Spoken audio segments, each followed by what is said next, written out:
குறித்த மனுக்கள் உயர்நீதிமன்ற நீதியரசர்களான யசந்த கோதாகுட, மஹிந்த சமயவர்தன, அச்சல வெங்கப்புலி ஆகியோர் அடங்கிய நீதியரசர்கள் குழா முன்னிலையில் பரிசீலனைக்கு எடுத்துக் கொள்ளப்பட்டன. மனுக்களை விசாரணைக்கு எடுத்துக் கொள்வது தொடர்பிலான தீர்ப்பை அறிவித்த நீதியரசர்கள் குழாமின் தலைமை நீதியரசர் யசந்த கோதாகுட மனுதாரர்களால் நீதிமன்றத்தில் முக்கிய வழக்கொன்றை உறுதிப்படுத்த முடிந்ததாக தெரிவித்தார். இதற்கமைய மனுக்கள் மீதான விசாரணை நிறைவு பெறும் வரை தேசபந்து தென்னகோன் போலீஸ் மா அதிபராக கடமையாற்றுவதற்கு இடைக்கால தடை உத்தரவு பிறப்பிக்கப்பட்டுள்ளது. இந்த உத்தரவுக்கமைய தேசபந்து தென்னகோன் போலீஸ் மா அதிபராக கடமையாற்றுவதற்கும் அதிகாரங்களை நடைமுறைப்படுத்துவதற்கும் கடமையை நிறைவேற்றுவதற்கும் தடை விதிக்கப்பட்டுள்ளது. உயர்நீதிமன்ற நீதியரசர்கள் குழாத்தினர் ஏகமனதாக இந்த தீர்மானத்தை எடுத்துள்ளதுடன் போலீஸ் மா அதிபர் பதவிக்கு சட்டத்திற்கமைய தகுதியான ஒருவரை பெயரிடுவதற்கு நடவடிக்கை எடுக்குமாறு ஜனாதிபதிக்கு அறிவித்துள்ளனர். மனுக்களில் பிரதிவாதிகளில் ஒருவராக குறிப்பிடப்பட்டுள்ள ஜனாதிபதி சார்பில் ஆஜரான சட்டமா அதிபர், சபாநாயகர் மஹிந்த யாப்பா அபேவர்தன மற்றும் தேசபந்து தென்னகோன் ஆகியோருக்கு எதிராக வழக்கு விசாரணை நடத்துவதற்கு நீதிமன்றம் தீர்மானித்துள்ளதாகவும் நீதியரசர்கள் குழாம் அறிவித்துள்ளது.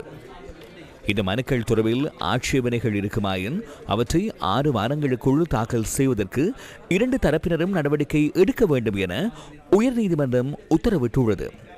இந்த மனுக்களை நவம்பர் மாதம் 11ஆம் தேதி மீண்டும் விசாரணைக்கு எடுத்துக்கொள்ள நீதிமன்றம் தீர்மானித்துள்ளது. இந்த மனுக்கள் 6 நாட்களாக பரிசீலனைக்கு எடுத்துக் கொள்ளப்பட்டதுடன் இறுதியாக சுமார் 8 மணித்தியாலங்கள் மனுக்கள் மீதான பரிசீலனை இடம்பெற்றிருந்தது. காலிமுகத்திடல் போராட்டம் மீதான தாக்குதல் தொடர்பிலான குற்றவியல் வழக்கில் சந்தேக நபராக பெயரிடுமாறு சட்டமா அதிபர் அறிவித்த தேசபந்து தென்னகோனை போலீஸ் மா அதிபராக தொடர்ந்தும் வைத்திருக்க வேண்டும் என சட்டமா அதிபர் திணைக்களமே வேண்டுகோள் விடுக்கின்றமை வியப்பளிப்பதாக மனுதாரர்கள் சார்பில் ஆஜரான ஜனாதிபதி சட்டத்தரணி சாலிய பீரிஸ் சுட்டிக்காட்டினார்.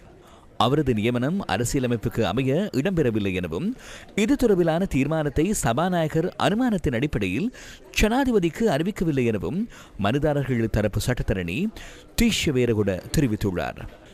தேசபந்து தென்னகோனின் நியமனத்தை அரசியலமைப்பு பேரவை அங்கீகரிக்காததன் பின்புலத்தில் அவரை போலீஸ் மா அதிபர் பதவிக்கு நியமித்ததன் மூலம் ஜனாதிபதி மக்களின் நம்பிக்கையை மீறியுள்ளதாக சட்டத்தரணி சுரேன் பெர்னாண்டோ கூறியுள்ளார். தேசபந்து தென்னகோன் சார்பில் ஜனாதிபதி சட்டத்தரணி கலாநிதி ரமேஷ் டி சில்வாவும் அரசியலமைப்பு பேரவையின் 4 உறுப்பினர்கள் சார்பாக சட்டத்தரணிகளான அர்மிஷா டிக்கல், சட்டத்தரணி பினுட குணரத்ன ஆகியோரும் அரசியலமைப்பு பேரவையின் ஏனைய உறுப்பினர்கள் சட்டமா அதிபர் சார்பில் பிரதி சாலிசிட்டர் ஜெனரல் நிரில் புள்ளியும் ஆஜராகியிருந்தனர். போலீஸ் மா அதிபராக நியமிப்பதற்கு ஜனாதிபதியால் பரிந்துரை செய்யப்பட்ட தேசபந்து தென்னகோனின் பெயரை அரசியலமைப்பு பேரவை முறையாக அங்கீகரிக்கவில்லை என மனுதாரர்கள் தமது மனுக்களில் சுட்டிக்காட்டியிருந்தனர். இந்த நிலையில் அவரை குறித்த பதவிக்கு நியமிக்க ஜனாதிபதி எடுத்த தீர்மானம் முற்றாக சட்டத்திற்கு புறம்பானது என மனுக்களில் தெரிவிக்கப்பட்டிருந்தது. இதன் காரணமாக குறித்த நியமனத்தை செல்லுபடியற்றதாகும் உத்தரவொன்றை பிறப்பிக்குமாறு மனுதாரர்கள் உயர்நீதிமன்றத்திடம் கோரிக்கை விடுத்திருந்தனர். சபாநாயகர் உள்ளிட்ட அரசியலமைப்பு பேரவையின் உறுப்பினர்கள், தேசபந்து தென்னகோன், சட்டமா அதிபர் உள்ளிட்டவர்கள் இந்த மனுக்களில் பிரதிவாதிகளாக குறிப்பிடப்பட்டிருந்தனர். இது தொடர்பில் பாராளுமன்றத்திலும் பிரஸ்தாபிக்கப்பட்டது. பிரதமரும் அங்கம் வகிக்கும் அரசியலமைப்பு பேரவையின் செயற்பாடுகளை திரும்பப்படுத்தி சபாநாயகர் ஜனாதிபதிக்கு கடிதம் அனுப்பினார். தனிப்பட்ட ஒருவர் தொடர்பில் மாத்திரம் நான் இங்கு கருத்து தெரிவிக்கவில்லை. அரசியலமைப்பை கடுமையாக மீறியுள்ளனர். எதிர்க்கட்சி வாக்களிப்பை தவிர்த்தமையின் காரணமாக தலைவர் என்ற ரீதியில் எனது வாக்கை பயன்படுத்தியதாக அன்புக்குரிய ஜனாதிபதிக்கு அரசியலமைப்பு பேரவையின் தலைவர் சபாநாயகர் மஹிந்த யாப்பா அனுப்பியுள்ள கடிதத்தில் தெரிவிக்கப்பட்டுள்ளது. இது முழுமையான தவறான செயற்பாடாகும். பிரதமரும் இதனை அறிவார். எனினும் அவரால் இந்த கேள்விக்கு பதிலளிக்க முடியாது. எனவே தெளிவாக ஒரு விடயத்தை கூறுகிறேன். சபாநாயகர் அரசியலமைப்பை கடுமையாக மீறியுள்ளார். அது தொடர்பில் எடுக்கும் நடவடிக்கை என்ன? இது சபாநாயகர் ஜனாதிபதிக்கு அனுப்பிய கடிதத்தின் பிரதி என்னிடம் இருக்கிறது. தவறான பிரச்சினைக்கு வித்திட்டுள்ள கடிதத்தை அடிப்படையாக கொண்டு ஜனாதிபதி அவரை நியமித்தமையும் அரசியலமைப்பை மீறும் செயற்பாடாகும். எவ்வித அடிப்படை மற்ற இவ்வாறான கடிதம் ஒன்றை ஆதாரமாக கொண்டு ஜனாதிபதியால் நியமனம் வழங்க முடியுமா?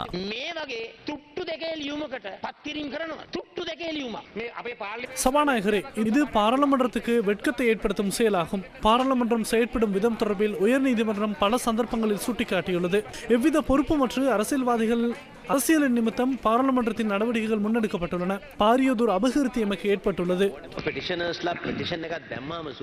எந்த ஒரு மனுதாரரும் உயர்நீதிமன்றத்தில் மனுவொன்றை சமர்ப்பித்த பின்னர் லீவ் கிராண்ட் செய்வதாக இருந்தால் இன்டரிம் ரிலீஃப் ஒன்றை வழங்குவார்கள். சில மனுக்களில் அவ்வாறான நிலையே இடம்பெறும். ஆகவே இன்டரிம் ரிலீஃபை வழங்கி மனுவினை பரிசீலிக்கின்ற போது ஏனைய நடவடிக்கைகள் முன்னெடுக்கப்படும். இதனை அடிப்படையாக கொண்டு கௌரவ சபாநாயகர் அவர்களுக்கு எதிராக எதிர்த்தரப்பினர் நம்பிக்கையில்லா பிரேரணை ஒன்றை கொண்டு வந்தனர். நம்பிக்கையில்லா தீர்மானம் தோல்வியடைந்தது. இன்டரிம் ரிலீஃப் ஒன்றை வழங்கிய பின்னர் மீண்டும் அந்த நடவடிக்கையை தொடர்கிறது. இறுதி தீர்மானம் வரும் வரை பொறுமையுடன் நாம் காத்திருப்போம்.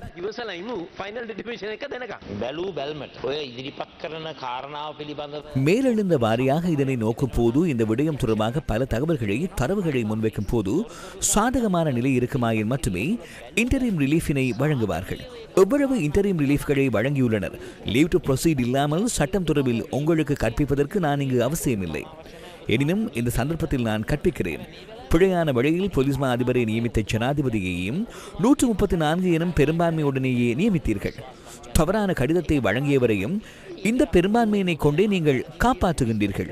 திரும்பப்படுத்தப்பட்ட பெரும்பான்மையினை கொண்டு திரும்பப்படுத்தப்பட்ட தீர்மானங்களை தாங்கள் மேற்கொள்ளும் போது வியப்பதற்கு இங்கு ஒன்றுமில்லை. அரசியலமைப்பு பாரிய அளவில் மீறப்பட்டுள்ளது. அரசியலமைப்பு பேரவையினூடாக நீங்கள் எடுத்த தீர்மானம் ஒவ்வொருவருக்கும் அறிவிக்கப்படவில்லை. திருட்டுத்தனமாக கடிதத்தை அனுப்பியுள்ளீர்கள்.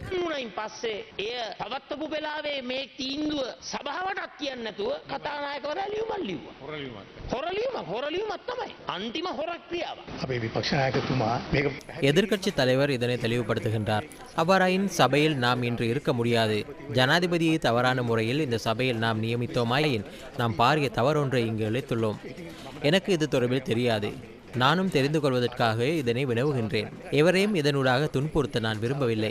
இந்த செயற்பாடு அரசியலமைப்பிற்கு முரணானதாக இல்லையா என்பதையே நான் அறிந்து கொள்ள வேண்டும். நான் வியப்படையவில்லை என்றே கூறினேன். போலீஸ் மா அதிபர் நியமிக்கப்பட்டுள்ளமையினூடாக சபாநாயகரும் காப்பாற்றப்பட்டுள்ளார். அதனையே நான் கூறினேன்.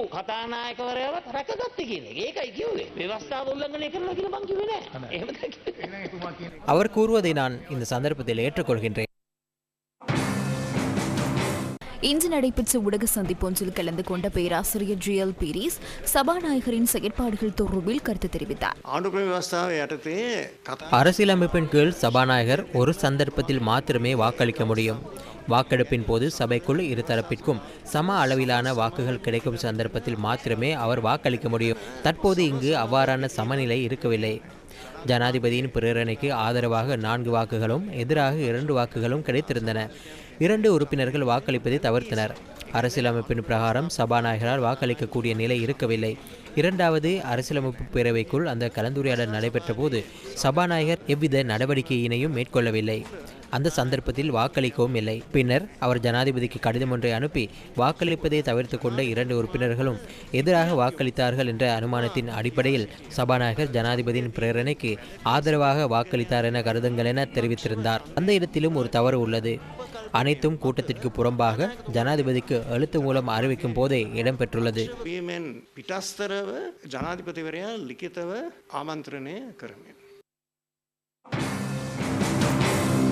ஐக்கிய தேசிய கட்சியின் தேசிய செயலாளர் இன்றைய ஊடக சந்திப்பில் கலந்து கொண்டு இவ்வாறு கருத்து தெரிவித்தார்.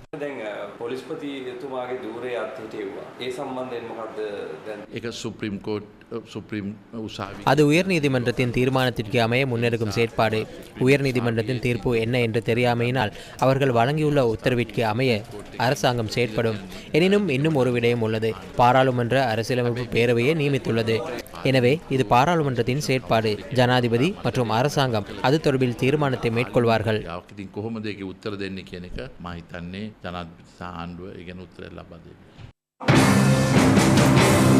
இதேவேளை பதில் போலீஸ் மா அதிபர் ஒருவரின் கீழ் தேர்தல் நடவடிக்கைகளை முன்னெடுத்துச் செல்ல முடியும் என தேர்தல்கள் ஆணைக்குழுவின் தற்போதைய தவிசாளரும் கூறுகின்றார். 2024 ஆண்டின் ஜனாதிபதி தேர்தல் தொடர்பான அறிவித்தலை இந்த வார இறுதிக்கு முன்னதாக வெளியிடுவதற்கான ஏற்பாடுகளை செய்து வருகின்றோம். தேர்தலுக்கான முன்னாயத்த நடவடிக்கைகளை தேர்தல்கள் செயலகமும் அனைத்து மாவட்ட செயலகங்களிலும் உள்ள தேர்தல் அலுவலகங்களும் ஏற்கனவே ஆரம்பித்துள்ளன. යාලවල දැන්ටත් ආරම්භ කරලා ඒ අවශ්‍ය කටයුතු කරගෙන යනවා. போலீஸ் மா அதிபருக்கு நீதிமன்றம் இடைக்கால தடை உத்தரவு பிறப்பித்துள்ளது. இது தேர்தல் கடமைகளை பாதிக்குமா? මම හිතන්නේ அவ்வாறான இடைக்கால தடை உத்தரவு பிறப்பிக்கப்பட்டிருந்தால் இந்த நடவடிக்கைகளை முன்னெடுக்க பதில் போலீஸ் மா அதிபர் ஒருவரை நியமிப்பார்கள். நியமிக்கப்படுகின்ற அந்த போலீஸ் மா அதிபருடன் நாம் இந்த பணிகளை தொடர்வோம். අදාළ කටයුතු කරගෙන යනවා. ஸ்ரீலங்கா முஸ்லிம் காங்கிரசின் தலைவர் ரவுஃப் ஹக்கீம் இது தொடர்பில் இன்று கருத்து தெரிவித்தார். இந்த பொலிஸ்மா அதிபரின் நியமனம் சட்ட ரீதியான விஷயம் அல்ல என்பது இந்த நியமனத்தை செய்த நாள் தொடக்கம் நாங்கள் பாராளுமன்றத்திலே சொல்லி வருகின்ற விஷயம். குறிப்பாக கான்ஸ்டிடியூஷனல் கவுன்சில் யாப்பு சபை என்று இவ்வாறான நியமனங்களை ஊர்ஜிதப்படுத்த வேண்டிய சபையில் வாக்கெடுப்புக்கு விடப்பட்ட போது அந்த வாக்கெடுப்பில் சரிசமமாக வாக்குகள் வந்த காரணத்தினால் அதற்கென்று தன்னுடைய வாக்கை சபாநாயகர் பிரயோகித்ததற்கு காரணம் வாக்களிக்க வராமல் ஒதுங்கியிருந்தவர்களுடைய வாக்குகளையும் எதிரான வாக்குகளாக கணக்கில் எடுத்து அதன் அடிப்படையில் தன்னுடைய வாக்கை அதற்கு அளிக்கிறேன் என்று சொன்னது அரசியல் யாப்புக்கு விரோதமானது என்ற விவகாரத்தை நேர காலத்திலும் சொல்லியிருந்தோம். அதை இன்று ஓரளவுக்கு நீதிமன்றமும் ஊர்ஜிதப்படுத்தி இருப்பதற்கான அறிகுறிகள் தான் இந்த தடையுத்தரவின் மூலம் தெளிவாக தெரிகிறது. தடையுத்தரவு அரசாங்கம் கொண்டு செல்கின்ற சட்டத்திற்கும் யாப்புக்கும் முரணான இந்த நடவடிக்கைகளுக்கு ஒரு பாரிய அடியாக இது விழுந்திருக்கிறது. இது இந்த அரசாங்கத்தின் வீழ்ச்சியை இன்றிலிருந்து ஆரம்பமாகிறது என்பதற்கான ஒரு அறிகுறி என்று நாங்கள் சொல்லி வைக்க விரும்புகிறோம். இந்த போலீஸ்மா அதிபர் பதவியில் இருந்தால் ஒரு நேர்மையான தேர்தலை கூட நாங்கள் நடத்த முடியாத நிலை உருவாகும் என்ற ஒரு அச்சம் எங்களுக்கு மத்தியில் இருந்தது. அவ்வளவு தூரம் தான் சார்ந்த ஆட்சியின் அதிகாரத்துக்கு அடிபணிந்து எதையும் செய்யக்கூடிய ஒருவராக கடந்த காலங்களிலே இவர் இருந்திருக்கிறார். இதனிடையே இலங்கை கத்தோலிக்க திருச்சபையும் இன்று ஊடக சந்திப்பொன்றினை ஏற்பாடு செய்திருந்தது. අපි හිතනවා ඒක ඉතාමත්ම වැදගත් හොඳ තීරණයක්. சிறந்த அதே போன்று முக்கியமான தீர்மானம் என்று நினைக்கின்றேன். நாட்டின் நீதி நியாயத்தை நிலைநாட்டுவதற்காகவும் அதே போன்று சட்டவாட்சியை பாதுகாப்பதற்காக மேற்கொள்ளப்பட்ட மிக முக்கியமான தீர்மானம் நினைக்கின்றேன். ஜனாதிபதி தேர்தல் ஒன்று நடைபெறவுள்ள சூழ்நிலையில் அரசியல்வாதிகளுக்கு தேவையான விதத்தில் செயற்படும் நிலைமை ஒன்று ஏற்படுமாயின் நடைபெறவுள்ள ஜனாதிபதி தேர்தல் நேர்மையான முறையில் நடைபெறாது. தாம் விரும்பும் வேட்பாளரை தெரிவு செய்யும் வாய்ப்பை பொதுமக்களுக்கு வழங்குவதற்கு போலீசாருக்கு பாரிய பொறுப்பு இருக்கின்றது. எனவே அவ்வாறான ஒருவரையே நாம் எதிர்பார்க்கின்றோம். අපි කල්පනා කරන්නේ එහෙම පුද්ගලයෙක්